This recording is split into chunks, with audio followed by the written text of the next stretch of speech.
Hello friends, welcome to दंजनास coaching classes. मैं अंजना लेकर आई हूँ सीटेट का प्रीवियस ईयर का क्वेश्चन पेपर। तो आज हम लेकर आए हैं हिंदी भाषा 2। जी हाँ, हम लेकर आए हैं हिंदी भाषा 2। तो आइए चलते हैं हम आगे। आप अच्छे से तैयारी कीजिएगा एग्ज़ाम से पहले।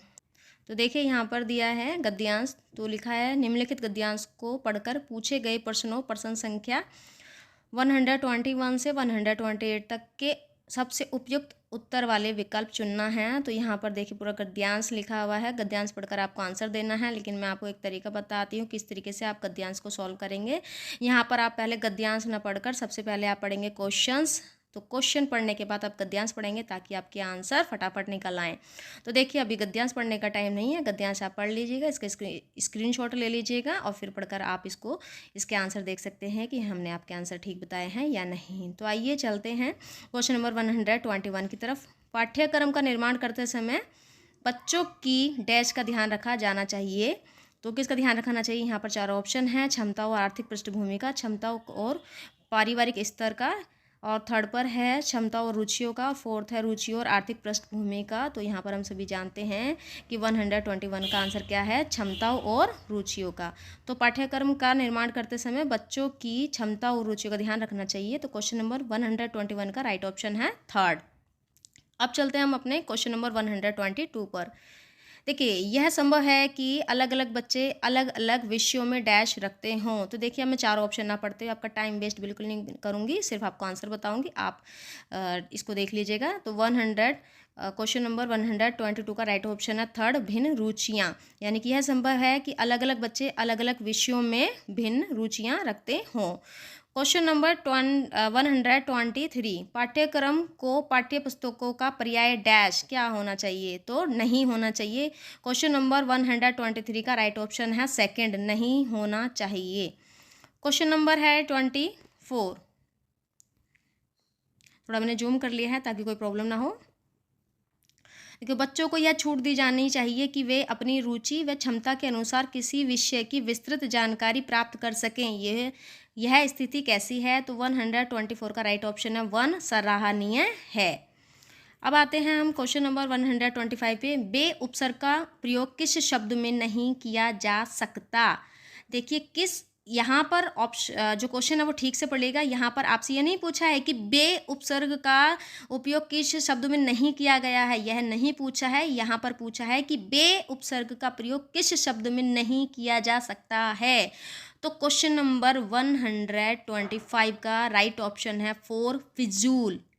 ओके, तो फिजूल के आगे बे हम नहीं लगा सकते हैं। कभी भी हमने ऐसे नहीं पढ़ा होगा कि बेफिजूल। ओके, तो क्वेश्चन नंबर 125 का राइट ऑप्शन है फिजूल 4। अब हम आते हैं अपने क्वेश्चन नंबर 126 पर। प्रतीक्षा शब्द से एक नया शब्द बन सकता है, तो वह शब्द क्या है? यहाँ पर आपको बताना है क्या है। तो 126 का राइट जो ऑप्शन है वो है प्रतीक्षा रथ। प्रतीक्षा रथ second option is the right answer of 126 question. अब हम चलते हैं अपने नेक्स्ट क्वेश्चन पर 127 पर। वर्ष में एक प्रत्यय लगाने पर नया शब्द बनेगा। तो 127 का राइट ऑप्शन है 4, वार्षिक। क्वेश्चन नंबर 128, अनुच्छेद के आधार पर कहा जा सकता है कि पाठ्यक्रम स्थिर होना चाहिए या पाठ्यक्रम में लचीलापन होना चाहिए, पाठ्यक्रम पूर्ण अस्थिर होना चाहिए, पाठ्यक्रम जानकारी परक होना चाहिए। तो क्वेश्चन नंबर 128 का जो राइट ऑप्शन है वो है लचीला होना चाहिए। तो पाठ्यक्रम कैसा होना चाहिए? लचीला। अब हम चलते हैं अपने क्वेश्चन नंबर 129 पर। देखिए यहाँ पर क्या है कि 128 तक के आपको गद्यांश दिया हुआ था। यहाँ पर आप फिर से गद्यांश है 129 से लेकर 135 तक। तो ये बड़ा ही ईजी सा है, आप इसको पढ़ लीजिएगा, बड़ा ही आसानी से ये समझ में आ जाएगा। ओके, अभी क्योंकि अगर मैं पूरा गद्यांश पढ़ती हूँ तो आपका बहुत ज़्यादा टाइम वेस्ट होने वाला है, लेकिन आप ज़रूर पढ़िएगा इसको। ओके, आप ज़रूर पढ़िएगा। तो देखिए 129, ज्ञान की शर्त होने की अनिवार्य शर्त है। तो क्वेश्चन नंबर 129 का जो राइट ऑप्शन है वो है सेकंड, सृजन और उत्पादन। नेक्स्ट क्वेश्चन 130, अनुच्छेद के आधार पर कहा जा सकता है कि क्या कहा जा सकता है? कि गांव में नकारात्मक परिवर्तन भी हुए हैं। तो क्वेश्चन नंबर 130 का राइट ऑप्शन है 1। नेक्स्ट क्वेश्चन है 131, गांव को ठीक से समझने के लिए जरूरी है 131 का जो राइट ऑप्शन है वो है फोर्थ। क्या है? गांव को ठीक से समझने के लिए जरूरी स्वयं गांव में जाना। अगर आप स्वयं गांव में जाएंगे तो आप बहुत अच्छे से गांव को समझ पाएंगे। अब हम आते हैं अपने नेक्स्ट क्वेश्चन पर। 132 गांव को प्रयोगशाला क्यों कहा गया है? तो गांव को प्रयोगशाला क्यों कहा गया है? इसका जो राइट ऑप्शन है वो है सेकंड, ज्ञान को कर्म की कसौटी पर कसा जाता है। क्वेश्चन नंबर 132 का जो राइट ऑप्शन है वो क्या है? ज्ञान को कर्म की कसौटी पर कसा जाता है, second. Now next question, first hand समझ से क्या तात्पर्य है? तो 133 का जो राइट ऑप्शन है वो है स्वयं के अनुभव से समझ बनाना। फर्स्ट हैंड समझ का मतलब है स्वयं के अनुभव से समझ बनाना। क्वेश्चन नंबर 133 का राइट ऑप्शन है थर्ड। क्वेश्चन नंबर 134, शिक्षित शब्द में प्रत्यय क्या है? तो देखिए, आप शिक्षित जब आप प्रत्यय देख रहे हैं तो आप शब्द के लास्ट में देखेंगे। ओके, तो इसका जो राइट ऑप्शन है वो है इत। Option number 3 is the right answer of question 134। Next question 135, गांव की छवि में क्या शामिल नहीं है? तो 135 का जो राइट ऑप्शन है वो है कर्म। गांव की छवि में कर्म शामिल नहीं है। नेक्स्ट क्वेश्चन 136, प्राथमिक स्तर पर कौन सी गतिविधि बच्चों की मौखिक अभिव्यक्ति के विकास में सबसे कम प्रभावी है? तो इसका जो राइट ऑप्शन है वो है सेकंड, कहानी को शब्दंश दोहराना। नाउ नेक्स्ट क्वेश्चन है 137, मुहावरे और लोकांक्तियों के प्रयोग के संदर्भ में कौन सा कथन उचित है? तो क्वेश्चन नंबर 137 का जो राइट ऑप्शन है वह है सेकंड, ये भाषा प्रयोग को प्रभावी बनाते हैं। क्वेश्चन नंबर 138, मीता ने सभी बच्चों को एक अनुच्छेद दिया जिसमें हर 5वें शब्द की जगह रिक्त स्थान था जिसे बच्चों को भरना था। मीता ने किसका प्रयोग किया है? तो क्वेश्चन नंबर 138 का जो राइट ऑप्शन है वो है क्लोज परीक्षण। क्वेश्चन नंबर 139, बच्चों में डैश और डैश के माध्यम से लेखन कौशल का विकास किया जा सकता है। तो आपका 139 का जो राइट ऑप्शन है वो है फर्स्ट, रेखांकन और चित्रांकन, क्योंकि बच्चों को ये बहुत ज़्यादा पसंद होता है। नेक्स्ट क्वेश्चन 140, मुदिता अक्सर श को स बोलती है। मुदिता की भाषा शिक्षिका के रूप में आप इस स्थिति के बारे में कहेंगे। तो आप क्या कहेंगे?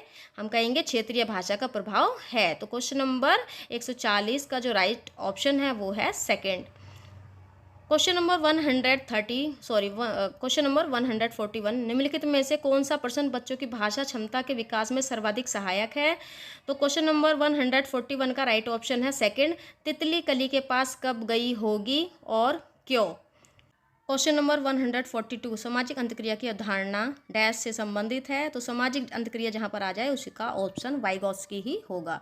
तो क्वेश्चन नंबर 142 का राइट ऑप्शन है Vygotsky, fourth option. Question number 143, Skinner ने भाषा सीखने की प्रक्रिया में डैश पर सर्वाधिक बल दिया। तो क्वेश्चन नंबर 143 का राइट ऑप्शन है सेकंड, अनुकरण। नेक्स्ट क्वेश्चन नंबर 144, बच्चों की भाषाई क्षमताओं के आकलन के लिए डैश सर्वाधिक सहायक है। तो क्वेश्चन नंबर 144 का राइट ऑप्शन है 1, बच्चों की परस्पर अनौपचारिक बातचीत। नेक्स्ट क्वेश्चन 144, कौन सा पर्सन कक्षा में बहुभाषिकता को पोषित करता है? तो देखिए, क्वेश्चन नंबर 145 का राइट ऑप्शन होगा 4, फूलों के नाम अपनी भाषा में लिखें। नेक्स्ट क्वेश्चन 146, तो इस कहानी में पहाड़ी घाटी शब्द का इस्तेमाल हुआ है। पहाड़ी इलाके से जुड़े हुए और शब्द सोचकर लिखो। यह अभ्यास पर्सन डैश का उदाहरण है। तो 146 का राइट ऑप्शन है संदर्भ में व्याकरण, ऑप्शन 1। नेक्स्ट क्वेश्चन पर आते हैं हम 147, शिक्षण प्रक्रिया को रुचिकर बनाने में डैश शिक्षण सामग्री सहायक होती है। तो क्वेश्चन नंबर 147 का राइट ऑप्शन है सेकंड, वैविध्यपूर्ण। क्वेश्चन नंबर 148, प्राथमिक स्तर पर भाषाई क्षमताओं का विकास डैश है और साहित्य डैश है। तो क्वेश्चन नंबर 148 का राइट ऑप्शन है थर्ड, साध्य और साधन। तो प्राथमिक स्तर पर भाषाई क्षमताओं का विकास साध्य है और साहित्य साधन है। नेक्स्ट क्वेश्चन है 149, प्राथमिक स्तर पर कौन सा भाषा शिक्षण का उद्देश्य नहीं है? तो क्वेश्चन नंबर 149 का राइट ऑप्शन है फोर्थ, भाषा संबंधी व्याकरण को पूर्णतः कंठस्थ करना। क्वेश्चन नंबर 150, कक्षा में भाषा की डैश के प्रति डैश बनकर उसका उपयोग भाषा शिक्षण में करना चाहिए। तो क्वेश्चन नंबर 150 का राइट ऑप्शन है विविधता व संवेदनशीलता।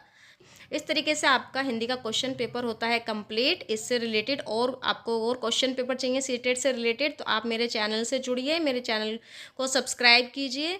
मेरे चैनल के मेरे इस वीडियो के डिस्क्रिप्शन बॉक्स में जाकर देखिए, आपको काफ़ी सारी वीडियोस मिल जाएंगी, वहाँ पर लिंक दिया हुआ है, आप उन लिंक पर क्लिक कीजिए या फिर मेरे चैनल पर विजिट कीजिए।